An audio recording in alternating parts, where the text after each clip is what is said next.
ইংরেজদের গুলি খেতে হয় আগে খাবো আমি মসজিদ মাদ্রাসা কোরআন সংবিধানের জন্য। তাহলে আমি বলে যাচ্ছি এই 5%ও এই আইনকে বাতিল করে ইনশাল্লাহ দেখাবো। কিন্তু তার জন্য বাপ সেই অঙ্গীকার নিতে হবে।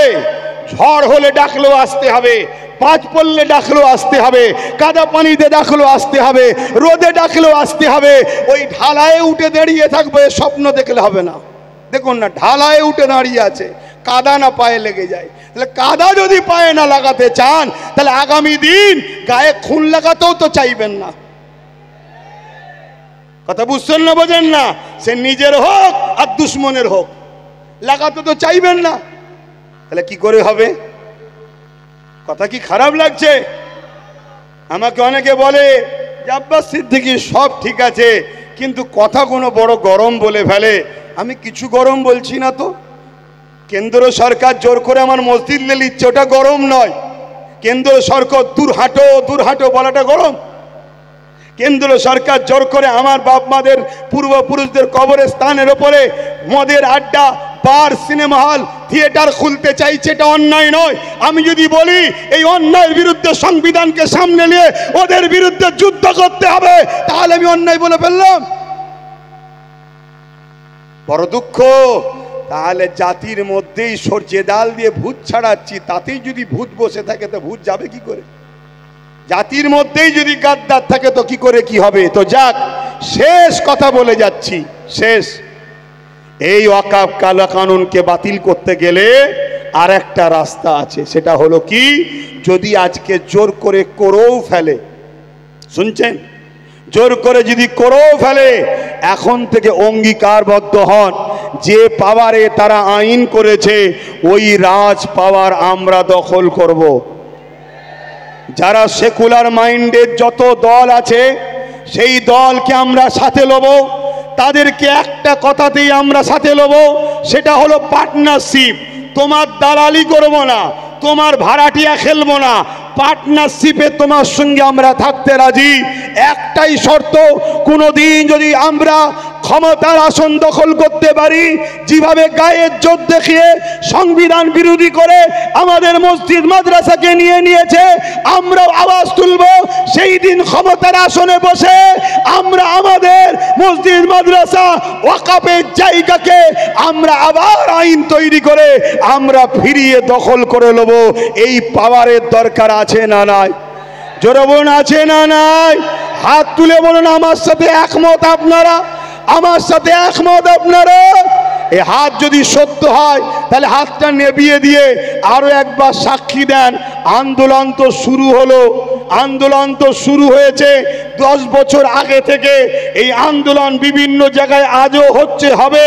কিন্তু আগামী দিন এই আন্দোলনকে আমি চাইছি আপনাদেরকে সাথে করে নিয়ে কলিকাতার ব্যারিকেডে নিয়ে যেতে চাই। আপনারা কি নিজেদের খরচে যেতে রাজি? যেতে রাজি?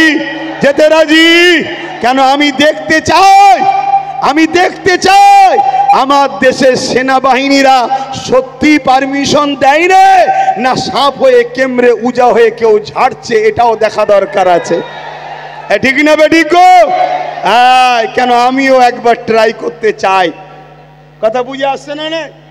কি ঘটনাটা ঘটেছিল? তাহলে আন্দোলন হবে, তাহলে রাজ পাওয়ারের দরকার আছে না নাই?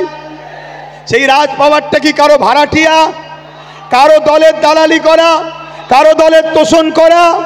আমরা কংগ্রেস, বাম, টিএমসি যারা সেকুলার দাবি করে এদের কাছে একটাই মেসেজ জানতে চাই, আমরা ডায়ে বায়ে সামনে পিছনে বুঝি না। তোমরা যদি কেউ কথা দাও ভাগিদারিতে আসবে, এবং আগামী দিন আমরা যদি পুরো দেশ জুড়ে তাদের 10 বছর যেতে পারে, 15 বছর যেতে পারে, আমরা যেমন কেন্দ্র সরকার গায়ের জোর দেখিয়ে সংখ্যাগরিষ্ঠতা দেখিয়ে আমাদের ওয়াকফকে কেড়ে নিচ্ছে, সেদিন আমরা ওই ওয়াকফকে সংখ্যাগরিষ্ঠতা দেখিয়ে আমাদের জিনিস আবার আমরা ফিরিয়ে নেব। এই অঙ্গীকারে আমরা প্রস্তুত আছি না নাই? তাহলে 3টে অপশন দিলাম। নাম্বার 1 সুপ্রিম কোর্ট, নাম্বার 2 গণ আন্দোলন বাড়াতে হবে। আগামী দিন কালকেই যদি ডাকি পাওয়া যাবে, কালকেই যদি ডাকি পাওয়া যাবে। আর দ্বিতীয় নম্বর, 3 নম্বর কথা হলো কি, রাজ পাওয়ার তৈরি করতে হবে। এখানে আর একটা কথা আপনাদের প্রচার করতে হবে, কি এই ওয়াকফ জায়গার ওপরে কোনো যদি কর্পোরেট পুঁজিপতিরা কোনো রকম যদি ডেভেলপমেন্ট করে, উন্নতি করে, কোটি কোটি টাকা খরচ করে আমাদের জায়গা দখল করলে যদি করে, আমরা যদি ক্ষমতায় আসতে পারি, সেই দিন কি করব, যার যা সম্পদ লাগিয়েছে সবটাই ওয়াকফের বলে গণ্য করা হবে। তাহলে এই প্রচারটা যদি করা হয়, তাহলে আজকে যদি কেন্দ্র সরকার কাউকে বিক্রি করতেও চায়, সে খরিদ করার আগে ভাববে, কেন পাল্লা যে কখন কার উল্টায় কেউ বোঝে না, কেন জনগণই শেষ ফাইসাল্লা করে, ঠিক না বেটি গো? তাহলে এই কথাই যদি টিএমসি সাথ দেয় ওয়েলকাম, এই কথাই যদি বাম সাথ দেয় ওয়েলকাম, এই কথাই যদি কংগ্রেস সাথ দেয় ওয়েলকাম। আর যদি কেউ সাথ না দেয়, তাহলে সমাজের মধ্যে আদিবাসীদের দল ছোট ছোট আছে, দলিতদের ছোট ছোট দল আছে, ওদিকে কি বলে বাবা সাহেব আম্বেদকরের ছোট ছোট তাদের অনুসারীদের ছোট ছোট দল আছে, মতুয়া সম্প্রদায়ের ছোট ছোট দল আছে। আমরা সবাই ঐক্যবদ্ধ হয়ে একটাই আওয়াজ তুলব, আমরা আমাদের সংবিধানের অধিকারকে ফিরিয়ে নিবার জন্য আমি রাজনীতি করব না, উলামারা রাজনীতি করবে না, কিন্তু আমরা এখান থেকে প্রশিক্ষণ দেবো, তাদেরকে নিয়ন্ত্রণ আলেমরা করবে। রাজি আছেন না? নয় জোরবন রাজি আছেন না? না। আর দলিত ভাইদের ধর্মগুরুরা তাদেরকে তারা নিয়ন্ত্রণ করবে, শিখ ভাইদের ধর্মগুরুরা তারা তাদেরকে নিয়ন্ত্রণ করবে। এভাবে আমাদের করা দরকার আছে না? নয় কথা বুঝে আসছে? এই তিনটে রাস্তা ছাড়া চতুর্থ কোনো রাস্তা আপনাদের মনে হয়? তো যাক, এই কোনো রকমভাবে এই মাইকলে গুটি কতক কথা আপনাদের কাছে বললাম। এই কাদা পানিতে অনেকটা ভালোবাসার পরিচয় আপনারা দিয়েছেন। আমি একটা কথা জানতে চাইছি, এ ভাই শুনছেন, বুকে হাত দিয়ে আমার এই কথাটার উত্তর দেবেন। 2021-এ যে বলেছিলাম একটা চেয়ারের পায়া দরকার, ভুল বলেছিলাম না ঠিক বলেছিলাম? আজকে ভেবে দেখুন তো, চেয়ারের যদি একটা পায়া আমাদের হাতে থাকতো, ওই যে মৌলানা নুরুল্লাহ আমিনী সাহেব বসে আছে, ধরুন উনিই বসে আছে, আমি বসবো না, উনিই বসুন, চারটে পায়ের মধ্যে তিনটে ওনার একটা যদি আমাদের থাকতো, উনি ওখানে বসে আমাদের বিরুদ্ধে দিল্লি চলে যাও বলতে পারতো? কেন জানে পায়া খুলে নিলেই পড়ে যাব। এজন্যে বলেছিলাম, কিন্তু আমার কম এত খাওয়া খাইয়েছে একজনকে, উনি পদ হজম করে বমি করছে, কি দিল্লি চলে যাও, সব থেকে বড় দুশ্মন আমি হব। এটা আমাদের দুঃখ দিয়েছে না, দেয় না? এই দুঃখর প্রতিশোধ হিসাবে তিনাকে অবিলম্বে এই কালা কানুনের বিরুদ্ধে সুপ্রিম কোর্টে যেতে হবে, আমাদেরকে সর্ব আন্দোলনে সহযোগিতা করতে হবে, এবং যদি থাকতে চাই বাংলায়, তাহলে আমাদেরকেও কিন্তু পায়াতে ভাগ দিতে হবে। কি বলছেন আপনারা? আর না হয় আমরাও সময় এলে বলবো আপনিও দিল্লি যান। কি বলতে পারবেন তো নাকি? এখন আরো একটা কথা বলছি, বুকে হাত দিয়ে বলুন, এই সময়ে নওশাদ সিদ্দিকী সুপ্রিম কোর্টে কেস করেছে না করেনি? আচ্ছা বলুন, ওর সাথে যদি আরো গোটা 30-40 থাকতো, আপনাদের কিছু ক্ষতি হতো না উপকার হতো? উপকার হতো না? হতো না? তাহলে আরো গোটা 40 তো কেস করতো, আরো গোটা 40 তো যেত। তবে আমি আপনাদেরকে সতর্ক একটা করে যাচ্ছি, সেটা হলো এটাই, শাসকেরই ছায়া তলে থাকা কিছু সমাজ বিরোধী যুবক ছেলের দ্বারা সোশ্যাল মিডিয়া ইসলাম ও নবীর বিরুদ্ধে পোস্ট করবে। শুনছেন? শাসক এদেরকে মাদক দিচ্ছে, সে কেন্দ্র শাসক হোক, রাজ্য শাসক হোক, এদেরকে মাদক দিচ্ছে। এরা নবী মুহাম্মদ সাল্লাল্লাহু আলাইহি ওয়াসাল্লাম ইসলামের বিরুদ্ধে কিছু পোস্ট করবে। কেন করবে? যাতে করে এই পোস্টটা দেখে মুসলমান রাস্তায় নামে, আন্দোলন করে। রাস্তায় নামবেন, আন্দোলন করবেন, পুলিশ বাধ্য হয়ে তাকে তুলবে, হালকা ধারা দেবে, পরের দিন জামিন করে দেবে। তারপরে যারা যারা আন্দোলন করেছিল, পুলিশ তাদের নামে কেস দেবে, তাদের বাড়ি বাড়ি গিয়ে হামলা করবে, আপনারা ছুটে পালাবেন। পুলিশের সাথে কিছু চটিওয়ালা পুলিশ থাকে, তারা আপনাদের পরিবার মা বোনেদের সঙ্গে, বাকিটা আর বলছি না। কথা বুঝছেন না, বোঝেন না? আপনাদের নামে হাজার হাজার কেস হবে। কেন কেস করবে? আপনাদের অর্থনীতিটাকে ধ্বংস করবে বলে।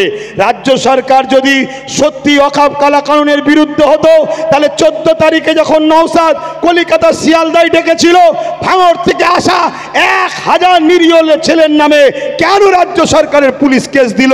এটা রাজ্য সরকারকে কৈফিয়ত দিতে হবে না, হবে না? জোরে বলুন দিতে হবে না হবে না? সে যদি বলে আমি কথা জবাব দেব না, সে যদি বলে জবাব দেব না, তাকে জবাব দেওয়ার জন্য বাধ্য করতে হবে, ঠিক না বে ঠিক?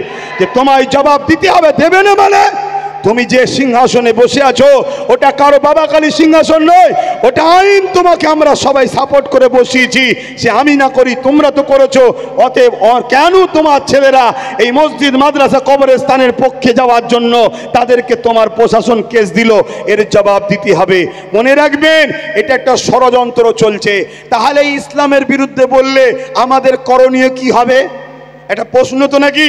করণীয় হলে এটাই, আপনারা এলাকার উলামাদের ঘরে জানাবেন। শুনছেন? এলাকার আলেম উলামা ইমাম তাদেরকে জানাবেন। আলেম উলামা ইমামরা রেগে গেলে হবে না, একটা ইমানি দায়িত্ব আছে, করতে হবে। জানাবেন ইমাম আলেম উলামারা কি করবে? ওই এলাকার এমএলএ সাহেব এমপি সাহেবের কাছে যাবে, 24 ঘন্টার মধ্যে ছেলেটা অ্যারেস্ট চাই, নাই আগামী দিন আপনার বিরুদ্ধে আমরা রাস্তায় নামবো। আলেমরা মসজিদে মসজিদে আপনার বিরুদ্ধে বলবো।